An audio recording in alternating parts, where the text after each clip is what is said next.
And welcome, Hoosier fans, to this week's edition of Assembly Call Radio. This is episode number 29 of Assembly Call Radio, and it is our 320th episode overall of the Assembly Call, recorded on the evening of Thursday, May 25th, 2017. I'm Jared Morris, your host for Assembly Call Radio, where each week we break down the most important IU basketball stories from the past 7 days. And once the season starts, you can catch us immediately after every IU basketball game on the Assembly Call IU postgame show. Watch us live at assemblycall.com. You can also subscribe to our YouTube channel. Just go to assemblycall.com/YouTube. And if you can't catch one of our shows live, you can always catch up with our podcast. Just search for Assembly Call wherever you listen to podcasts, and you will find us. All right. Well, let's begin how we always begin, and that is with our Hoosier Proud banner moment. And the banner moment this week is Gelon asking for and being granted his unconditional release from Indiana. And this is the banner moment because I think in a lot of ways it's in the best interests of both parties. You know, Grant probably does not have the requisite combination of skill and athletic ability to compete at the highest levels of college basketball. Plus, the coach who believed in him enough to give him a scholarship when he wasn't even on the recruiting radar and who ostensibly had the vision for how he could overcome his limitations is gone.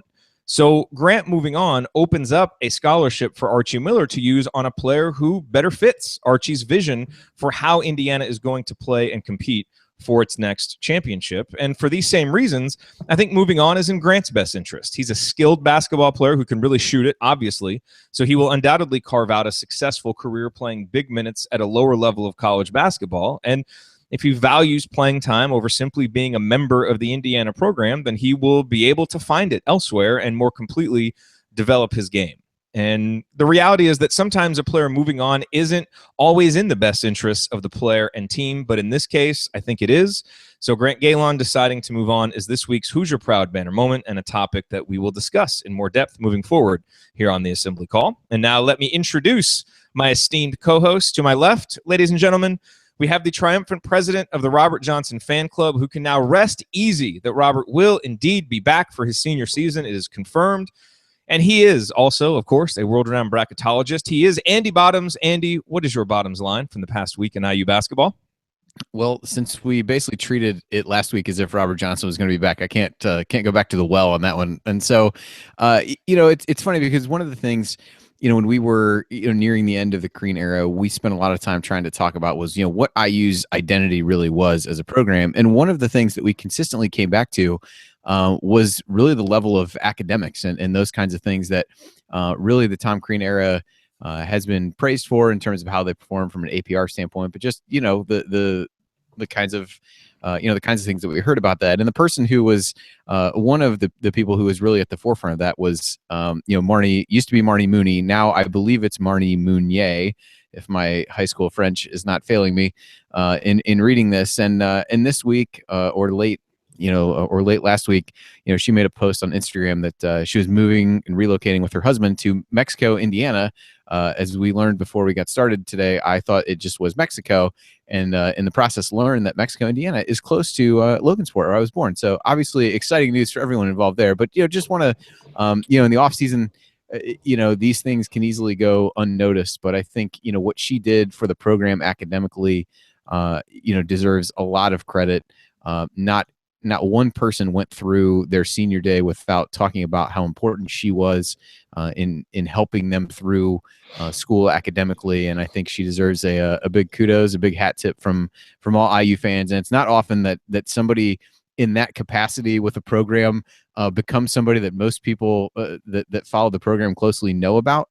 So I think that's a testament to the work that she did, that people would often mention when she was on TV and different things like that. And I think that speaks to kind of IU's craziness as a program, that she has over 3,000 Twitter followers as an academic advisor at a Big Ten basketball program. So I think that's exciting, but certainly wish her and her husband all the best and thank her for what she did for IU and for the program. And it'll be exciting to see who Archie brings in to kind of fill the shoes, which are big ones for sure.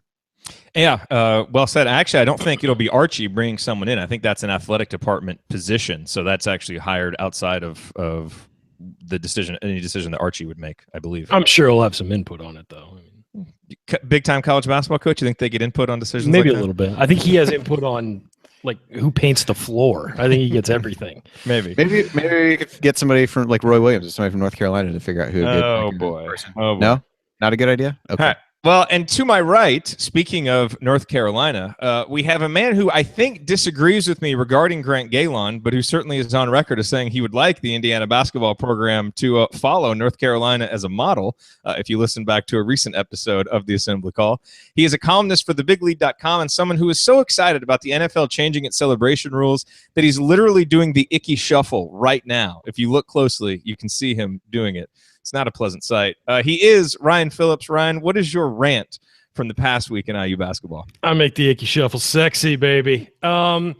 Yeah, I think it's. I mean, obviously, Robert Johnson coming back is the biggest deal this week. I think he fits what Archie Miller wants to do really well. I thought that was big news, but I think we all expected that, so that wasn't really a huge development. The Grant Gelon news, Grant was a guy I was excited to see develop. I watched him play some in high school. Got a hold of some tape a friend sent me, and I really liked his game. I know it wasn't a developed, get on the floor early as a freshman game. But I think you need guys like him in the program, guys who provide, a shooting boost, guys who just make smart basketball plays and who sort of can help move things. I think I don't know. I just think it's an interesting move that he's transferring out because I thought with the new coach coming in, he would have had a chance. I know it's a tough path for him behind other guards to get on the floor. But, if he had followed the mold of a guy like Colin Hartman, I could see him getting on the floor. I mean, he was a very smart basketball player, a phenomenal shooter, and something that IU didn't really have on the roster as a guy who could really fill it up from the outside. I think in the modern college basketball game, you need some really good shooters, and you need guys who, can consistently drain long-range shots. We've seen how valuable that is at Indiana with guys like Nick Zeisloft, with Jordan Hulls, who else? Matt Roth, guys who are specifically in that mold as three-point shooters. And I think that Indiana's going to have to find some guys who can do that because I don't know if they're there on that team next year. Robert Johnson's pretty good, but he's not that kind of 45% three-point shooter who can, get it from anywhere beyond the arc. So it'll be interesting to see what happens next. There's an open scholarship, and I'm sure we'll talk tonight about what might happen there. But certainly wish Grant all the best. He was nothing but a great citizen at Indiana, and I was actually really looking forward to seeing if he could move into the rotation next year with a year in the strength program and everything. But we'll see how it turns out. I'm sure it'll work out well for both parties. Yep. Jared, quickly, rank Grant Gelon's 8 points in 2 minutes in the 30-point loss at Michigan this year against the Jeremiah April turnaround jump shot in terms of just flashes that we saw from a player who later faded away and out of the program. I think you have to rate Jeremiah April above pretty much everything that we saw during the Tom Crean era because he's a big this man. Discussion isn't even funny. It's not. Like, I don't ask this question ironically. This is a legitimate question. I wanted to know. We're going off the rails early this week, folks. All right, so here's what we're going to talk about tonight. We're going to spend a little bit more time talking about Grant Gelon's decision to transfer, and that will, of course, lead into a discussion of what Indiana should do now with its open scholarship spot. We spent so much time talking about whether Indiana would have too many people with scholarships promised to them. Now we're sitting with only 12, so we have an open one. We, of course, have your questions submitted via Twitter, a couple of really, really good ones this week that we're looking forward to getting to. And then in our final segment, we're going to talk about a few things probably, but you'll definitely mention one of the most encouraging pictures I've seen tweeted from an IU basketball Twitter account in a long time. We'll talk about that in segment number 4. All of that on this week's edition of Assembly Call Radio. First, real quick, a quick word about this week's sponsor, SeatGeek. Ryan and Andy informed me before we went live tonight that the NBA playoffs are, in fact, in full swing right now, and SeatGeek is the smartest, easiest way to get tickets to every game. With SeatGeek's seamless mobile experience, you can buy and sell tickets in just 2 taps. SeatGeek helps you find the best seats at the best prices, fully guaranteed. There is nothing quite like being there in person, and SeatGeek will get you closer to the action for a great value. I have the SeatGeek app on my phone, and it's by far the easiest way I've found to shop for tickets. Now, I don't anticipate looking for tickets to a Cavs-Warriors finals game, but I certainly could if I wanted to, just like I did when Yogi was playing for the Mavericks this year, and I went to a couple games, and I used SeatGeek to help me buy the tickets for those games, and you can too, whether it's for sports, the NBA playoffs, concerts, anything that you want to do this summer. Use SeatGeek because it's designed to make your ticket buying experience easier than ever. And as I said, SeatGeek has plenty of concert, comedy, and theater tickets available as well. And best of all, our listeners get $20 off their first SeatGeek purchase. So just download the SeatGeek app and enter the promo code ASSEMBLY today. That's promo code ASSEMBLY, ASSEMBLY, for $20 off your first SeatGeek purchase. All right, you are listening to The Assembly Call. I'm Jared Morris here with Andy Bottoms and Ryan Phillips, and we were talking about the past week in IU basketball. The big news, of course, Grant Gelon's request for his unconditional release, and it was granted, so he can transfer anywhere. Andy, I talked about it in the banner moment. We've heard Ryan's thoughts on it. What are your thoughts on Grant Gelon's decision to transfer? Is this one that is going to come back to haunt Indiana, do you think? I mean, are we going to be seeing a Stan Robinson-level NCAA tournament performance from him at some point in the future? Or is this one where, kind of like I said, it's probably in the best interest of both parties? I think it's probably in the best interest of both parties. From my perspective, I think this year, especially with Robert Johnson coming back, just because it's another body in the backcourt, I think the path to playing time for him was going to be a challenge this year. And if it's that way in your second year in the program, like, do you really see it being that much better as you move forward? What's the ceiling at that point? So I think it probably made sense for everybody involved, and we'll obviously figure out what IU does with it. Certainly wish him the best. I think from a shooting standpoint, it'll be interesting to see, who on this team really steps up as the, kind of knockdown shooter from the outside. Anybody who is on the roster has been, streaky at best from the outside in their careers, however long it may have been. So I think that's an area where maybe he could have helped, but I don't know that it was, I was certainly surprised, but when you really kind of put it in perspective of everything that's going on, it kind of makes sense. The one thing I will say, and kind of, you use this as the banner moment, I think the way IU handled it and the way Archie Miller handled it was good. I mean, you can look at examples like what, Kevin Stallings and Pitt are doing with, Cameron Johnson there and really restricting his transfer and kind of looking like idiots in the process. I think, Duke's being able to handle it this way. No, Ryan, that can't be. But I mean, these guys that put restrictions, they ultimately end up getting lifted in most cases. And in the meantime, everybody makes you out to be a complete jerk. And so I think they've handled that part of it well, and certainly wish him all the best. I think, at a little bit lower level program, I think he can be a real asset to a team, and certainly a guy, you joke about Stan Robinson, but I think, a lot of IU fans will continue to follow along with guys after they leave the program to see how they do. And I think he's certainly one people will root for no matter where he ends up. Yep. No question about it. So Grant leaving obviously opens up the question now of what is Indiana going to do with that open scholarship. And so let's take our break now and let's get into that discussion next in our next segment, because there are a lot of options, a lot of possibilities for what Archie Miller can do now that Grant Gelon is going to transfer, and we will cover them all. That's next on the Assembly Call.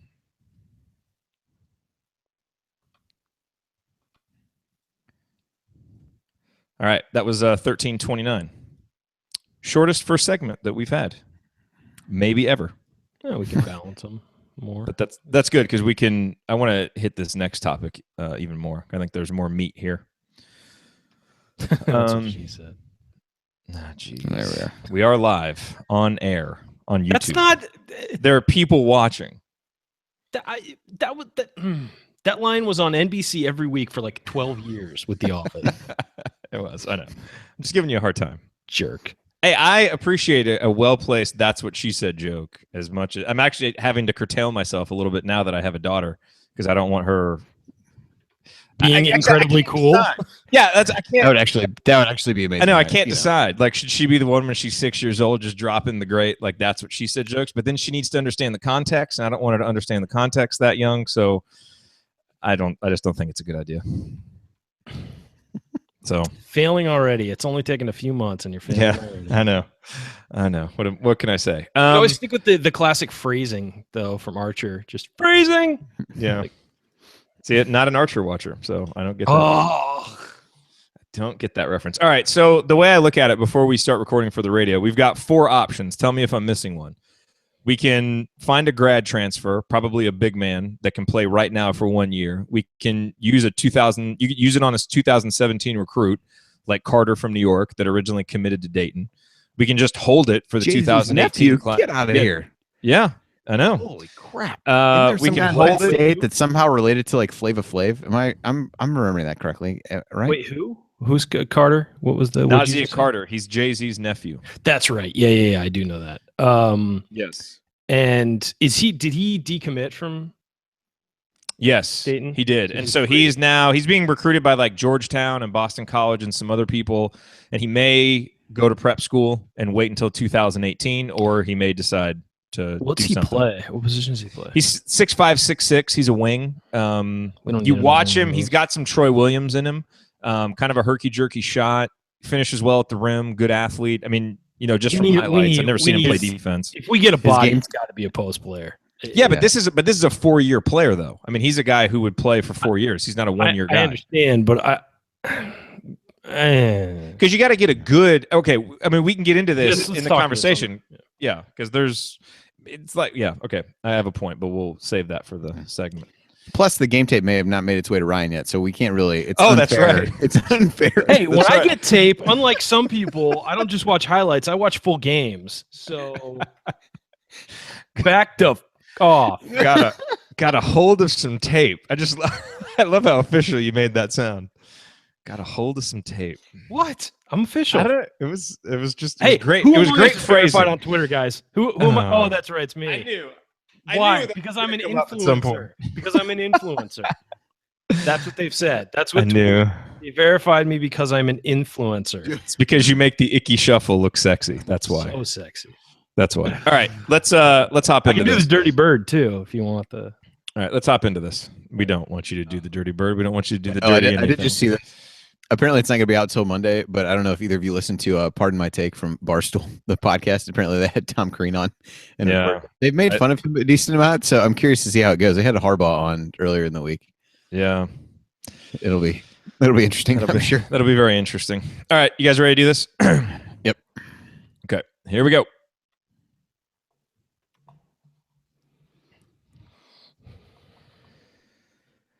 You are listening to the Assembly Call. I'm Jared Morris here talking IU hoops with Andy Bottoms and Ryan Phillips. And gentlemen, we just spent some time talking about Grant Gelon's decision to transfer, and now we have to figure out what Indiana is going to do with its open scholarship. So there are 12 scholarships promised for the 2017 season. There's an open one.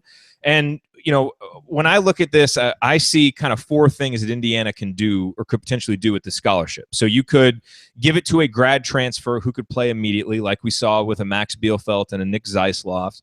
Probably a big man, you would think, given the dearth of depth behind Deron Davis. So that's one option.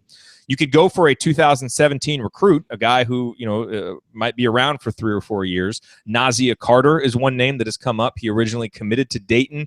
He's a 3-star guy, played really well at the Nike EYBL recently, and has some interest in Indiana, it looks like, but mentioned that they kind of backed off since they didn't have scholarships to offer. But that name, you could start to see come around. And Andy, he actually has something in common with you. Do you know what that is?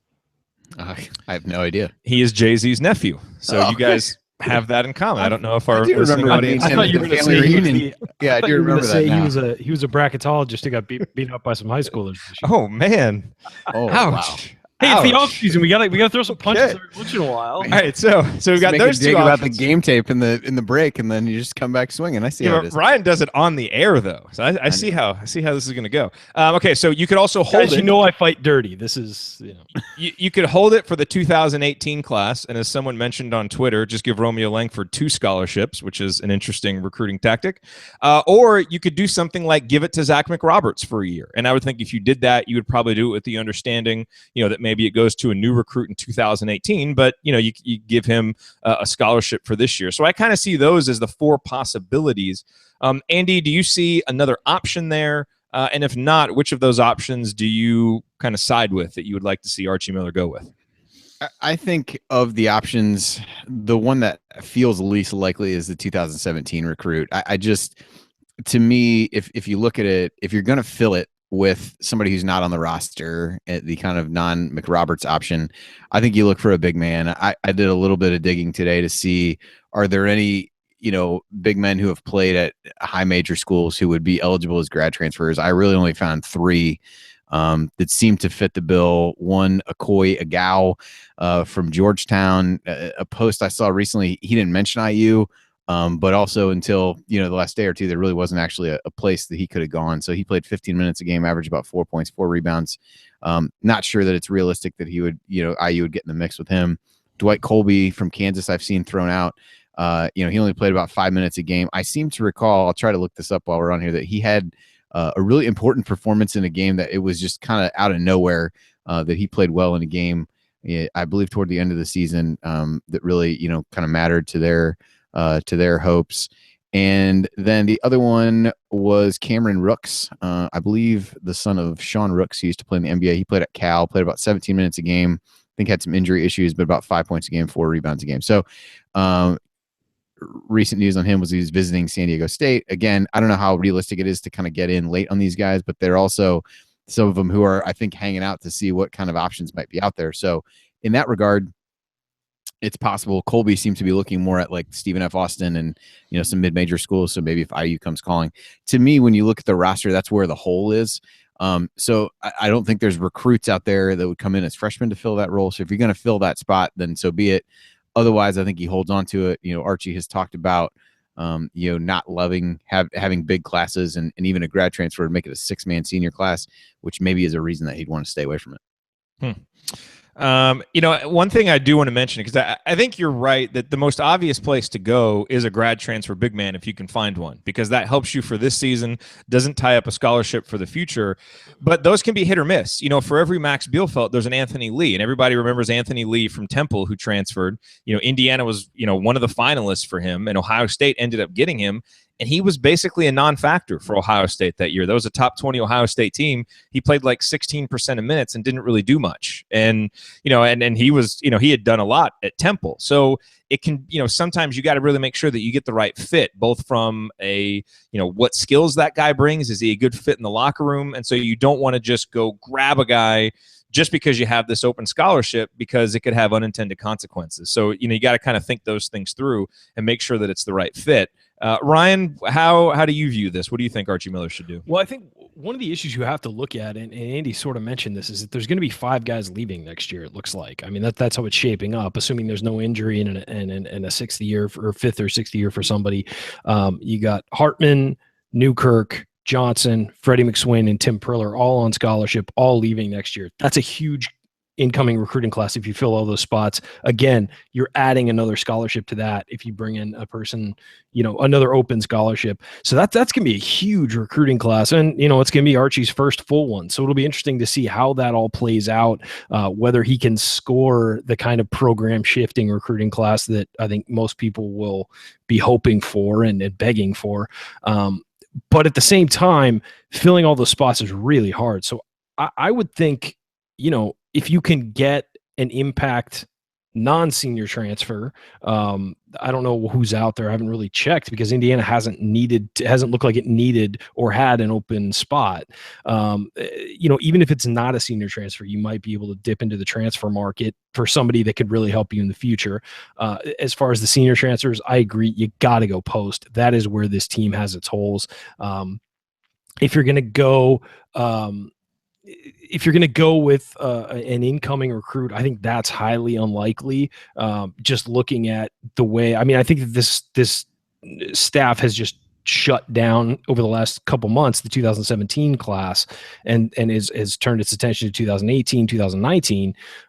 But if you are going to try and do that, you've got to hit on somebody, because again, that's going to be taking up a scholarship for 4 years, and you've got to hit on somebody, it can't be somebody you wouldn't have gone off after otherwise. And Tom Crean made some mistakes with that when he had unexpected departures. He brought in some guys that he probably wouldn't have normally gone with, but he had an opening, so he filled it. So while it's always nice to be at capacity with your recruiting class, you can't force it. And so I would say it'll be interesting to see how this plays out and see how Archie thinks. We don't really know how he would operate in this scenario, because we haven't seen him in this scenario before at Indiana. So it'll be interesting to see how this all plays out, how he decides to move forward with this. And, I wouldn't be surprised if he left the scholarship open and tried to fill it in next year's class, which looks pretty deep and it looks pretty solid. And it looks like they've got some guys who could be interested in coming in. I'm not sure next year's class is going to be to the level that everybody wants it to be, because some of the high level guys, they've just started to get in. I mean, this staff together has just gotten in on. So I don't know how they're going to have to make up a ton of ground there. But at the very least, if they can get a bunch of solid players in and maybe, set the tone for recruiting in the future, that would be enormous for the program. You're saying don't expect a reprisal of like the 1989 recruiting class, which included Calvert Chaney and Greg Graham, basically. Yeah, like, probably I'm not going to have that. I'm not saying it's not going to happen, but I am saying that I think people should temper their expectations a little bit. When you hear that he went down and visited Romeo Langford, people get really excited. It's like, well, yeah, but he also just started recruiting Romeo Langford, and these other top-level coaches have been recruiting for 3 years. There's a level of comfort the family has with these other programs, and now Indiana's coaches are starting. So I wouldn't. They're just starting over. So I wouldn't judge him on this recruiting class, though it will be very important. This is a process, and this is a process that is going to develop over years, not months. Yeah. You are listening to the Assembly Call. I'm Jared Morris here with Andy Bottoms and Ryan Phillips, and we are discussing what Indiana can and should do with its open scholarship. It's interesting. I think that the possibility of bringing in a 4-year recruit, I think it's greater than maybe you guys are saying, for the simple fact that Nazia Carter out of New York was committed to Dayton, asked for his release from Dayton after Archie Miller left. So he's a guy that the staff is really familiar with. Now, he's not, a McDonald's All-American. He's, I think, currently a 3-star guy.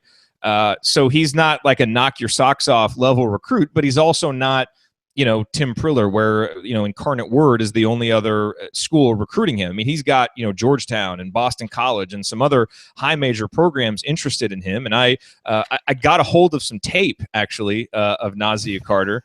And now it was only a highlight tape. So, of course, you can't see much from that. But the guy, he's clearly a Big Ten level athlete. He can finish at the rim. He's got kind of some moxie about him, some enthusiasm about his game. Shot, kind of a hitch in a shot, looks a little like Troy Williams in that regard. So I don't know if he's a Big Ten level player, but I think Archie Miller knows him well enough that he can probably make that determination. So I think he's a really interesting case for a 2017 recruit to possibly use the scholarship. If there's not a big man out there who is going to be worthwhile. And to me, if none of those options come through, then there's really no downside to giving Zach McRoberts a scholarship for 1 year, assuming, again, that you kind of pull it back for next year. Maybe you've got that understanding, and I don't know what the logistics of that are. But that's kind of how I see it. I think, again, I don't know anything about, Nazia Carter's recruitment and anything like that and how serious it is, but that seems like a reasonable option if Archie Miller thinks he's a Big Ten level player. Again, he recruited him to Dayton, so we don't know that. But he's at least got the requisite athletic ability to do it. Any additional thoughts on this, Andy? Yeah, I mean, to me, it sounds like, and again, I haven't really watched or seen too much about him, but as you describe him, it feels like a guy that there are other guys on the roster. It's somewhat similar. So even if you wanted to save it, I guess I lean more toward, I could see him giving it to McRoberts and maybe even doing that and carrying the open scholarship. I mean, he talked about that. I forget what interview it was, but there was one either not long before he got hired that was, with somebody else or after he got hired, when people were kind of asking about his, roster philosophies. And he talked about, wanting to be able to have that flexibility at times that is not allotted to you when you have, everybody, every scholarship filled up. And so I certainly could see that. And even he might carry it over another year so as not to get a, 6-person class coming in.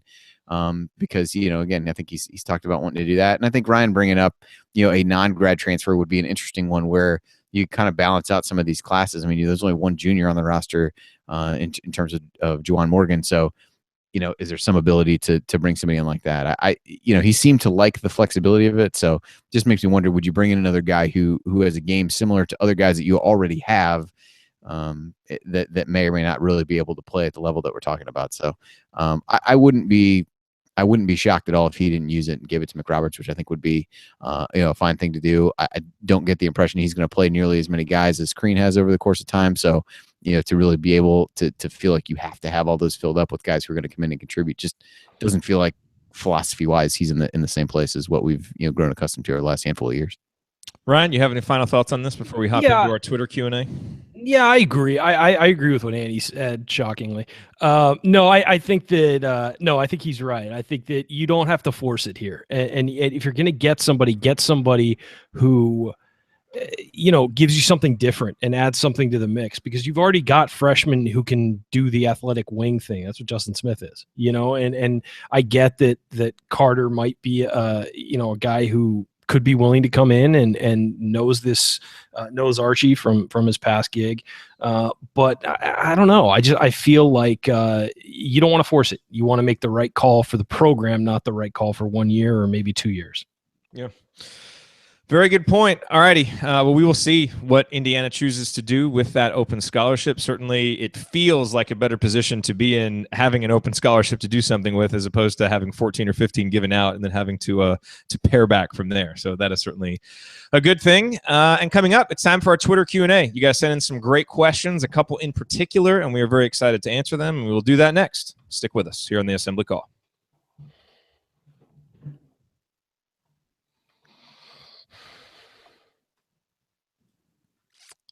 All right, that was 13:52. We are quite consistent with our segments so far today. It's good. Good balance. That is good balance. All right, so let's look at these questions real quick. We don't have anything in here about the Gavitt games playing Seton Hall. Maybe we'll cover that at the very end. Someone asked about that in the YouTube chat, because that's going to be a tough game at Seton Hall. They're going to be pretty good next year. Real good. They had everybody come back, like Angel Delgado. We start talking about like big men. Did they win IU.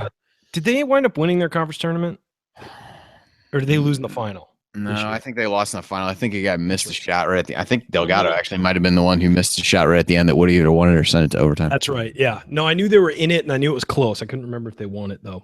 Yeah, they're supposed to be. They should be really good. All right, so we've got 3 questions here. If they don't fill up the segment, then we'll talk some about the Seton Hall game on the radio, because that's an interesting angle. So you guys want to look at the questions real quick before we? Yeah, I looked at them on Twitter before, but I think I didn't. Did you see the tweet Matt Dollinger just sent out? No. I just put it in the chat. No. Well, because people have been, begging for that. Did Cavs win tonight? Was there a game tonight? Up 30. They're up 73-55, and it's not halftime yet. They've scored 73 points. It's not the half yet. They had 43 in the first. Are you doubting the great Brad Stevens' ability to lead another comeback? Yes, I am. Wow. Wow, that was emphatic. Okay. Look at so what's the one thing that keeps you up at night? That's easy. It is, but let's try to be creative with that one, because we're all going to say. In fact, I should even phrase the question: other than depth behind Duron Davis. Oh well, there's no answer then. What keeps you up at night with this team? That's the obvious one. Well, how about send it to me first, and I'll talk big men, and then say, okay, Andy, what other than big men? Because we all feel that way. You can make fun of me for taking the obvious one too. Send it. Send it to me. Let me give you the easy answer, and then you guys struggle for the scraps on this one. Yeah, and then I'll criticize. I'm opening up a segment for you to make fun of me. I'm giving it to you. I'm handing it to you on a platter. Don't be a martyr. Nobody wants to see that. I like how he patronizes us as if we need it served on a platter to make fun of him. Yeah. Come on. Hey, that burn on Andy was pretty good though. That was pretty good. That was pretty good. Okay, are we ready to do this? All right. Let's hang on. Let me listen back to our first segment real quick. Also, Andy, okay. Jay-Z is your uncle? Yeah, it's hard to. Yeah. I mean, I can see the family resemblance, but I didn't want to ask. I can see it. Stand on my own merits. I didn't want to bring it up all these years. That's fair. Make it awkward for anybody. Yeah. Well, and we've covered that Ja Rule is your first cousin, right, Ryan? The Fire Festival was my idea. Yes. All right. Well, nobody knows that the DMX, the M in DMX stands for Morris. So I mean That Wow. is true. That is actually true. I'll tell you some stories. I will tell you some stories. Okay, you guys ready? Yep. All right, let's do this. Here we go.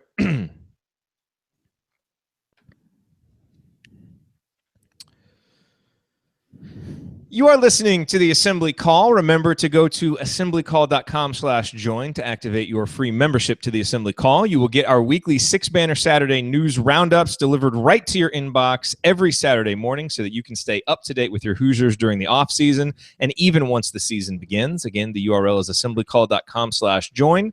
I am Jared Morris, talking IU basketball with my co-hosts on the Assembly Call, Andy Bottoms, as well as Ryan Phillips. Remember, you can join us after every IU basketball game over at assemblycall.com and every week right here for Assembly Call Radio. All right, well, it is that time on the show every week when we go to Twitter and get your questions that you sent in and answer them. And our first question comes from Jeff. And Jeff's question is, looking at this team, talking about the upcoming season, 2017-18, what is the one thing that keeps you up at night, that worries you the most? Ryan, this seems like a pretty easy answer. Yeah, it's post depth for sure. I don't think there's any question about that. Behind Deron Davis, it's a very thin roster in the post. I think that you got to consider that Juwan Morgan's going to have to play down there a little more than I think anybody's comfortable with, because I think he's a better wing defender than he is a post defender. He can certainly do work down there, but it's not his, that's not his go-to. And then I think you're going to have Zach McRoberts will be forced into defending on the block a little. Colin Hartman will, and so will Freddy McSwain. And so that's really your rotation in the post. And, we'll see how it works out. I think that, Jared put in the chat. How about Tim Priller? Well, I guess so. I mean, he showed something. You're gonna have to throw fouls out there, and so I if you're gonna be on the team, you might as well try and use it. That's my biggest worry, and I just think that with how we saw Deron get into foul trouble this year a bit, that is really concerning, because if he's out, he's great. We love him. I think he's a great player, and I think he's going to be even much, much better next year with a full season, full off season ready to go.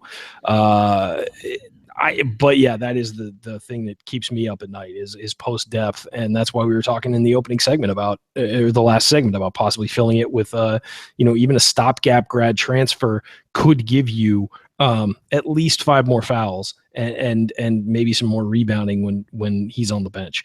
Because other than that, I think this team's going to struggle down there, and that's a place you cannot struggle in the Big Ten if you want to turn in wins consistently. Yeah, and that's why the thing that keeps me up at night is Juwan Morgan's health. I mean, he's a guy who I think has flashed the kind of potential that you look at him and you think this guy is an upperclassman, can be an all Big Ten level player if he can just stay healthy. We've seen the chronic shoulder injury and then the freak injury, like the falling on the ref's foot in the Rutgers game. And I think the fact that he's going to have to go down low and bang a little bit more, especially if he slides down to the 5 spot, in games when Deron Davis is maybe in foul trouble, or if, even if he's not ready to play, 24, 25 minutes, which hopefully he will be.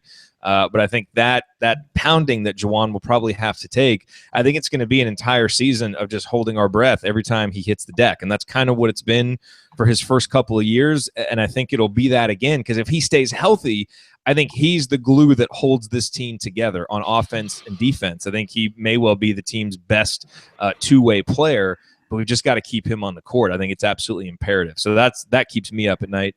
Andy, besides those two, what keeps you up at night? Anything in the backcourt? Yeah, I mean, that's what I would say. There's probably 2 things. I'll kind of sum it up by saying roles in the backcourt and how that shakes out. I mean, obviously point guard was an issue that plagued this team all of last season, with really trying to figure out who the point guard was, who was best suited to run the team. And even, this year we've talked about whether that's Newkirk, whether that's Devontae Green, who really steps in and seizes control of that role. And then the other one we've also touched on is really, who's the go-to scorer when you really need to get a bucket. That typically is a backcourt guy and kind of has been in the Crean era, I would say. And so, does Robert Johnson, is he able to assume that role? He seems like the most likely guy to go and do that, but that's definitely a different role for him, albeit a potentially more defined one than what we saw last year. So I think those things sorting themselves out in the backcourt will be really important. And I guess outside of anything that you guys mentioned, I think the backcourt one is one to me that it's not that there aren't pieces there. It's how they start to fit together within the new system, and who really takes control of the different roles and different aspects of the backcourt. Yeah.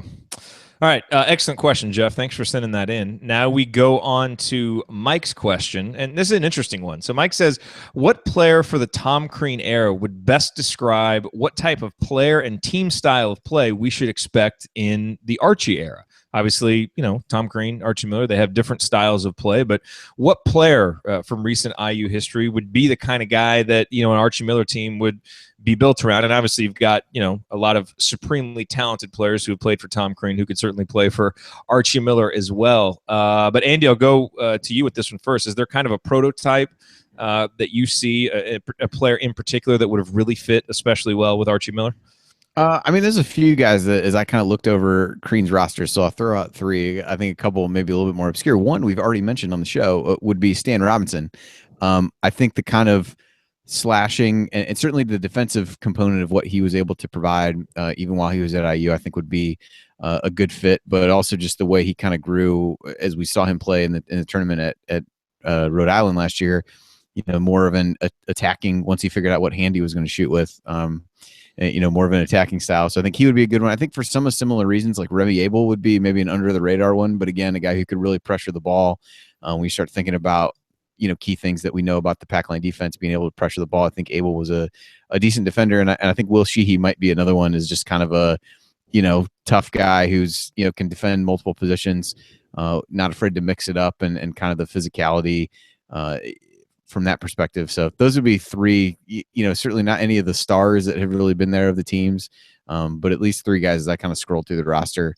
Obviously Tijon, I think is also a good choice because there's no style that he couldn't thrive in. So I'd be remiss not to mention him as well. Ryan, who jumps out for you? Well, Tijon, of course. I think that's obvious. No, I think it's I would say a guy like a Victor Oladipo. I know that he's the star and he went and was a number 2 pick in the draft and all that, but it's that defense first and then develop the offense style. I think that could work for a few guys, and Andy mentioned some of them. But I think that what Victor brought from an intensity standpoint, from a personality standpoint, and from the incredible athleticism that allowed him to be a defender first and then slowly develop that offensive game. He really is the kind of guy I think would be sort of the dream Archie Miller guard. I do agree a guy like Remy Abel would fit too. A defense first guy who developed a little bit of offense.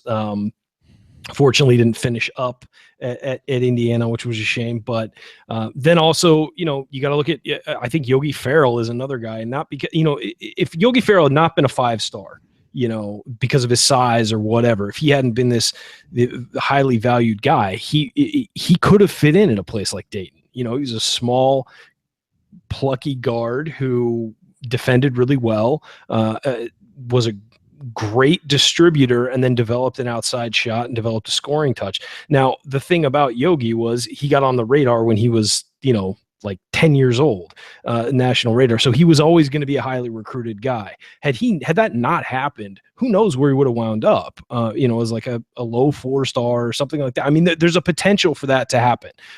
And for him to go to someplace like a mid-major and then explode as a big time player, a college basketball player. So I think that he or Victor would be the two models that I would use, I think, for what Archie would love to have is guys who do it on both ends of the court and maybe who at least start out focusing on that defensive end a little bit more.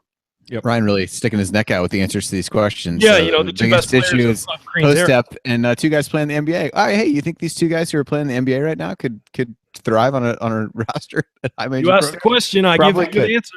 Also, the 2 names I had written on the notes that I was going to say, but that's okay. That Ryan probably just lifted from that. It's okay. You're listening to the Assembly Call. I'm Jared Morris here with Andy Bottoms and Ryan Phillips answering the questions that you sent in via Twitter. Here's another interesting one. This comes from Eric. And Ryan, you kind of addressed this a little bit earlier. Do you think Freddie McSwain is capable of playing valuable minutes as a backup big man? And I will say right now, I think the answer is yes. I mean, I know that people have their questions about Freddie, and he's very limited from an offensive standpoint. He fouls a little bit too much, and he turns the ball over a little bit too much. But his offensive rebounding rate is unbelievable, and he adds a lot of value in possessions that he can save for you. He's definitely a guy who plays hard and gives you effort every minute he's on the court and gives you a lot of energy. And I think those are things that can really help you, with a bench guy. That can be very valuable for a guy who's going to play in 2-3 minute spurts. I think he can give you that. And I think he's a guy that, because of his athletic ability and how well he can jump, can play taller than his size. Now, does he understand positioning and that kind of thing? I mean, I think he could pretty fairly well get abused down in the post by a smart postman. But there are some things he can do just with his activity and athletic ability. And what I really liked in terms of his development, the development of his game as the season went along, is we saw toward the middle part of the year when he started playing more, he would kind of be working the baselines. And, when a guy would be driving in, he would make a basket cut. And a lot of times he'd be open and get a great pass, and he'd fumble it away or not be able to catch it. And a great scoring opportunity would go by the wayside. As the season went along, he got much better at catching and finishing those. And if he can do that, he's a guy who can get you 4 or 6 points and 4 or 5 rebounds in in 4 or 5 minutes of play. And we actually saw that from him a couple of times. So he's not a guy that you want playing extended minutes, but in short bursts, I do think that he can be a valuable guy for this team. And I think we're going to see him have to play just out of necessity because of how the roster is constructed. Ryan, what are your hopes for Freddie McSwain here in his senior year? Well, I think he's getting, you can say, can he do this? I think he's going to have to. Can he be a valuable back? Well, Indiana doesn't have a choice. He has to be, at least not right now as things shape up. He's just going to have to be a battler and a fighter down there. He doesn't have the size.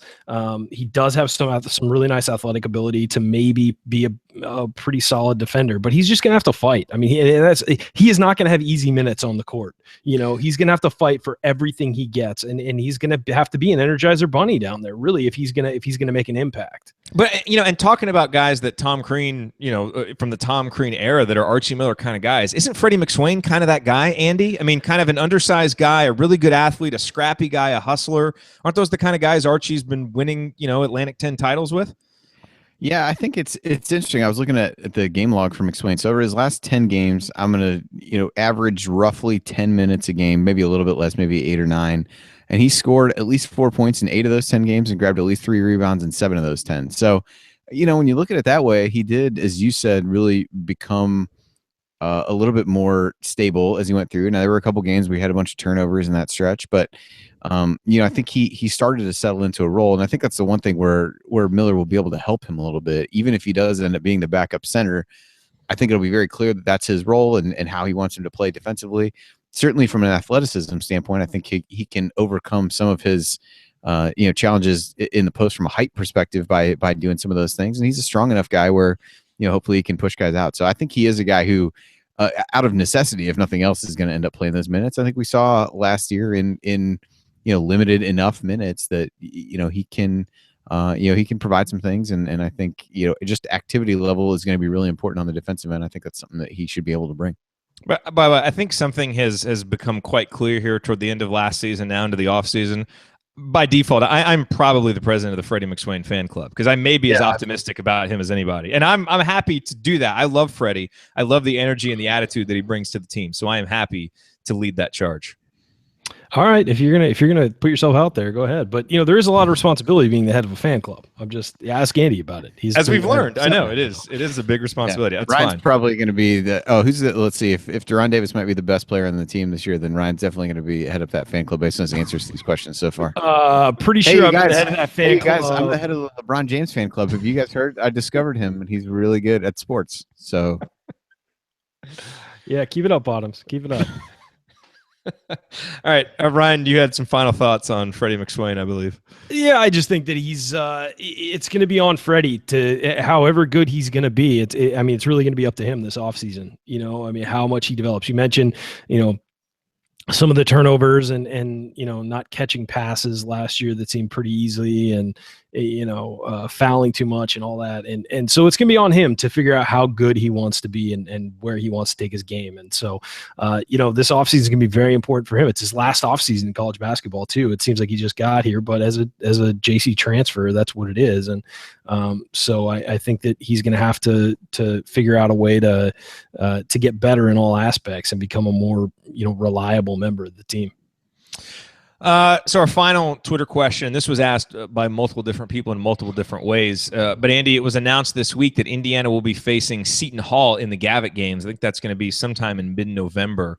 Seton Hall, pretty good team. I mean, they're a team that has obviously played well the last couple of years. They got some guys coming back. That's going to be a road game. That is not going to be an easy game for this Indiana team, is it, at Seton Hall? No, they had a couple guys that thought about going pro. The biggest of which was Angel Delgado. So I think that'll be important. He was a guy who was racking up double doubles last year at roughly the same rate, if not better than Caleb Swanigan. He averaged 15 points, 13 rebounds a year ago. They're going to have 4 seniors that are going to lead the way for them. So Kadeen Carrington, really good. Desi Rodriguez both those guys average at least 15 points a game.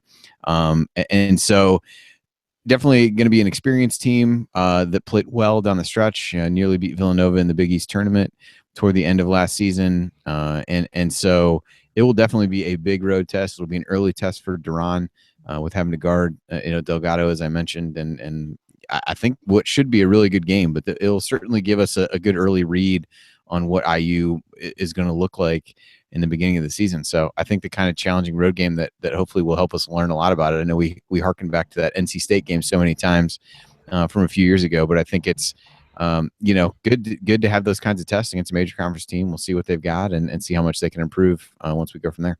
And probably important to not overreact to that game either way, considering how early it is in Archie Miller's tenure and, given how good Seton Hall is. I mean, it's an important early season measuring stick, but the legacy of the 2017-18 team won't be written on that night, obviously. Absolutely not. Absolutely not.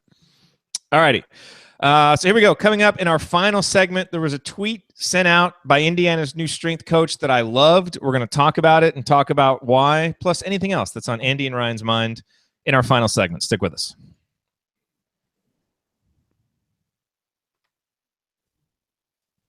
And when I said anything else, Ryan, I don't mean truly anything else. Only within reason about IU basketball. Those are just words. They don't mean anything. Yeah. 17:05. So 44:26. So we got like 5:34.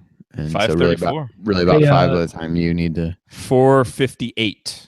The link I included goes to the thing on Twitter. You said goes towards that. Click the link I just put in the chat. Let's look at it.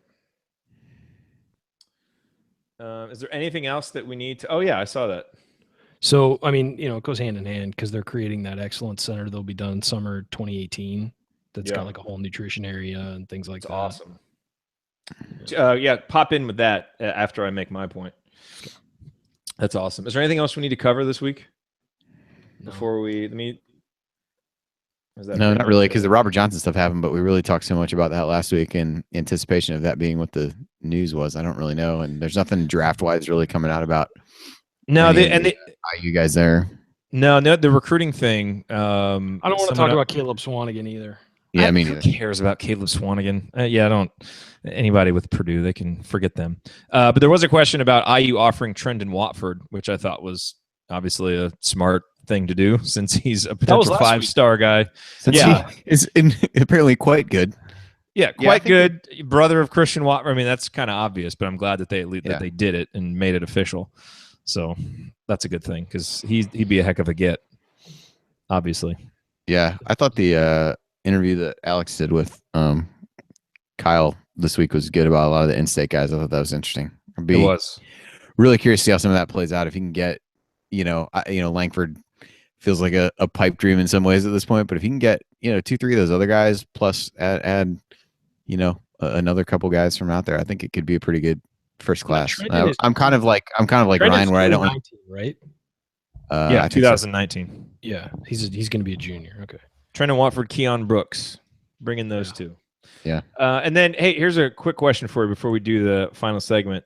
James asked, do we actually need another big man without Biggie at Purdue? Most teams past Purdue aren't going to bring 2 legit big men. Thoughts? I mean, yeah, for depth, of course. Yeah, you got. I think for depth. I don't think it's anybody. It's not even about having any 2 of the big men guys on that the are floor at the same time. No. Yeah, It's about depth.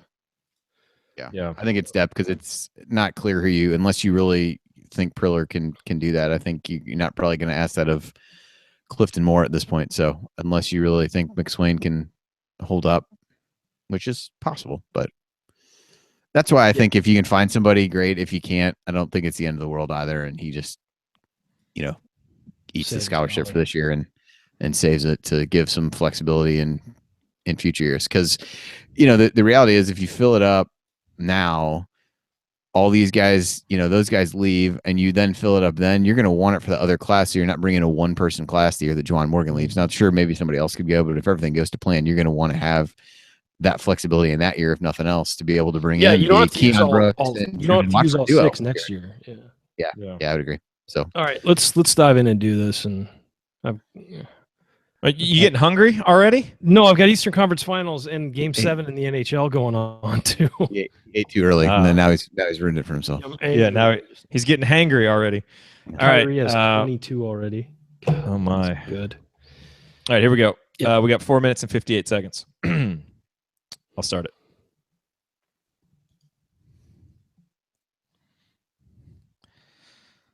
You are listening to the Assembly Call. I'm Jared Morris, talking IU basketball with Andy Bottoms and Ryan Phillips, wrapping up this week's episode of Assembly Call Radio. And so, guys, I don't know if you caught this tweet, but Cliff Marshall, Indiana's new strength and conditioning coach, you can follow him on Twitter at Cliff Marshall with 1 F in Cliff.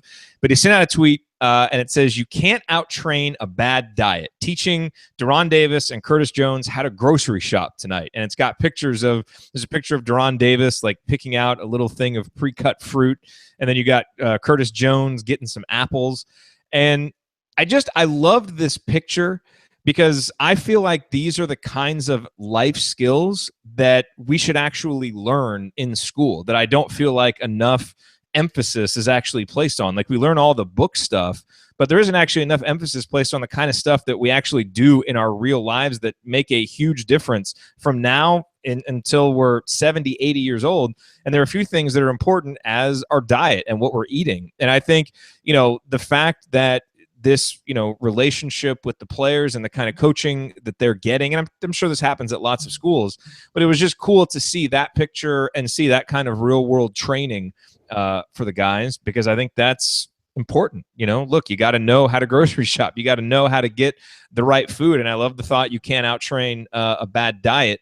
We'll see if the team's conditioning and strength and conditioning improves under the new coach. But I certainly love the direction of teaching these guys legitimate, useful life skills like that, so that in addition to the basketball and everything else they get that kind of stuff that they can really take with them. So I don't know if you read as much into it as I did, but I loved seeing that. No, I agree. I feel the same way. I mean, because they are right about training and nutrition and all that stuff. Food is fuel for those guys. And you're seeing more of an emphasis in that in college sports in general. But IU specifically, with the new IU Athletics Excellence Academy that's going to be in the enclosed end of the football stadium, they're going to have a nutrition center, the Tobias Nutrition Center. And it's going to be, a place where the athletes can go and get, healthy stuff to eat and get, I'm sure, schooled on what they should be eating and what they shouldn't be eating. And what Coach Marshall was doing was a great idea, and give those guys something, to set them on the right path. And you're right. It's not just for basketball. It's a life skill that too few people get. I agree with that. You notice they weren't picking out cereal or tacos while they were shopping. Well, it probably wasn't Tuesday, or Thursday. So you can't pick out tacos on those days. Come on. Plus, where are you going to get a taco in Indiana that's any good? Ooh, shots fired. Okay. Andy, your thoughts on that tweet or anything else from the past week?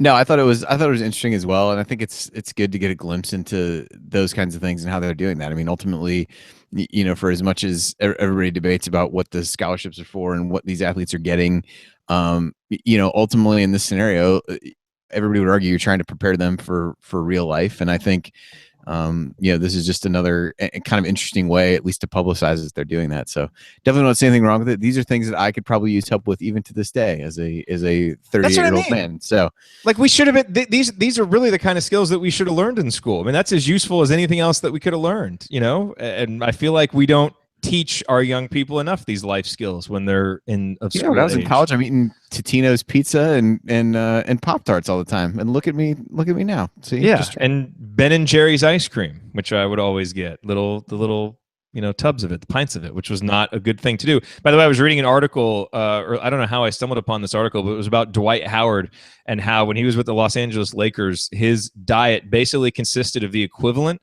of eating like 24 candy bars a day, the amount of sugar that he took in because he just loved candy. And they actually like put him on a better diet and reduced his sugar intake. And you could see like a spike in his production because it was affecting him that badly. So, I mean, a lot of guys don't, grow up or come to school or even in their professional lives knowing how to do this kind of stuff, how to eat right, how to pick the right food. So I think it's a great thing for Indiana to be doing. Yeah, right. Any final hot takes here in our final 30 seconds? Well, I know you're dying to say something about Dwight Howard. Or something else about food in Indiana. There's an entire. You want to insult anybody else before we go off the air? There's an entire episode of Dwight Howard hot takes I could have for you eventually, Jared. We don't have 15 seconds. We can't do that in 15 seconds. No, we certainly cannot. We cannot. But hey, that wraps up our show for this week's episode of the Assembly Call. And if you want to see us do the show live and be part of the live chat, you can join us at assemblycall.com on Thursday nights for the live simulcast of our Assembly Call recording, or you can always subscribe to our podcast by searching for Assembly Call wherever you listen to podcasts. And don't forget to go to assemblycall.com/join to activate your free Assembly Call membership. Thank you for listening. We'll be back to talk IU hoops again with you next week. Until then, keep your elbows in and your eyes on the rim, and go Hoosiers.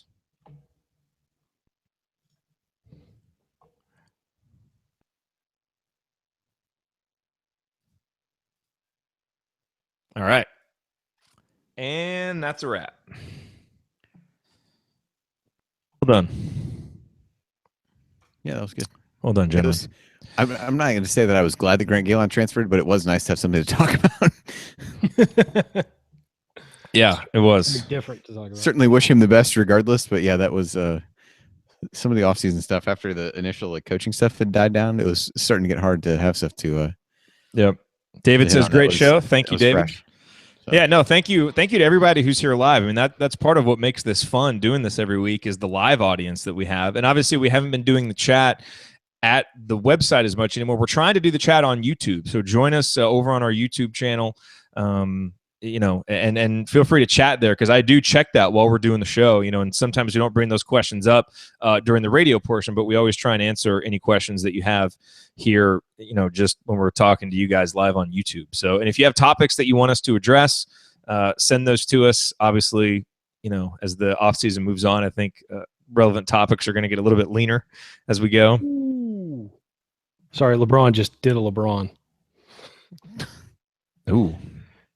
Yeah, did you catch that? I didn't see it, no, but I saw your facial reaction, and that's Hey, 2 more points and he becomes the all-time playoff scoring leader. Wow.